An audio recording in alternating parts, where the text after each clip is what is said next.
এক সাহাবী রাদিয়াল্লাহু তাআলা আনহু এসে বললেন, ইয়া রাসূলুল্লাহ, আমাকে কিছু দান করেন। বিষ্ণুনবী বললেন, তুমি ভিক্ষা করো, তোমার ঘরে কিছু নাই? সাহাবী বললেন, লা ইয়া রাসূলুল্লাহ, কিছু নাই। বিষ্ণুনবী সাল্লাল্লাহু আলাইহি ওয়াসাল্লাম আবার প্রশ্ন করলেন, কিছুই নাই? সে বলল, হ্যাঁ আছে। কি আছে? একটা জামা আছে, জামা, আর আছে একটা পানি খাওয়ার জগ। বিষ্ণুনবী বললেন, দুইটা নিয়ে আস। সাহাবী রাদিয়াল্লাহু তাআলা আনহু জামার জগ নিয়ে এসে বিষ্ণুনবী সাল্লাল্লাহু আলাইহি ওয়াসাল্লামের হাতে দিলেন। বিষ্ণুনবী জামার জগটা ধরে বললেন, মাইয়াশতারি হাযাইন, কে আছো আমার সাহাবীদের মধ্যে এই দুইটা জিনিস কিনতে চাও? এক সাহাবী দাঁড়িয়ে বললেন, ইয়া রাসূলুল্লাহ, ইয়া হাবিবাল্লাহ, এই দুইটা জিনিস, একটা জামা, একটা পানি খাওয়ার জগ, আমি 1 দিরহাম দিয়ে কিনে নিতে চাই। পড়েন সুবহানাল্লাহ।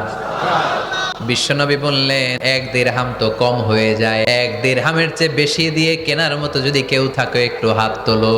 আরেক সাহাবী হাত তুলে বললেন, ইয়া রাসূলুল্লাহ, ইয়া হাবিবাল্লাহ, আমি 1 দিরহাম নয়, আপনার সম্মানে 2 দিরহাম দিয়ে জিনিসগুলো কিনে নিতে চাই। বিশ্বনবী বললেন, ওকে, 2 দিরহামে বিক্রি হয়ে যাবে। দিয়ে দেয়া হলো। 2 দিরহাম নিয়ে বিষ্ণু সাল্লাল্লাহু আলাইহি ওয়াসাল্লাম ওই আগন্তুক ভিক্ষুক সাহাবীর হাতে দিয়ে বললেন, যাও, 1 দিরহাম দিয়ে তোমার পরিবার পরিজনদের জন্য খাবার কিনে নিয়ে যাও, আরেক দিরহাম দিয়ে একটা কুঠার কিনে নিয়ে আস। ওই সাহাবী আরেক দিরহাম দিয়ে একটা কুঠার কিনে নিয়ে আসলেন। বিশ্বনবী সাল্লাল্লাহু আলাইহি ওয়াসাল্লাম নিজ হাতে ওই কুঠারের একটা হাতল লাগাই দিলেন। এই হাতলটা দিয়ে বিশ্বনবী বললেন, গায়ে শক্তি আছে, তাগড়া যুবক, এই কুঠার নিয়ে জঙ্গলে যাও, জঙ্গলে যে কাঠ কাটো, লাকড়ি বানাও, বাজারে যে বিক্রি করো। যাদের গায়ে জোর আছে, শক্তি আছে, পরিশ্রম করে লাকড়ির বোঝা পিঠে নিয়ে বাজারে বিক্রি করা অনেক ভালো কারো কাছে হাত পাতার চেয়ে। কারণ তুমি হাত পাতলে লোকজন তোমার দিতেও পারে, নাও দিতে পারে, কিন্তু পরিশ্রম কখনো বৃথা যায় না।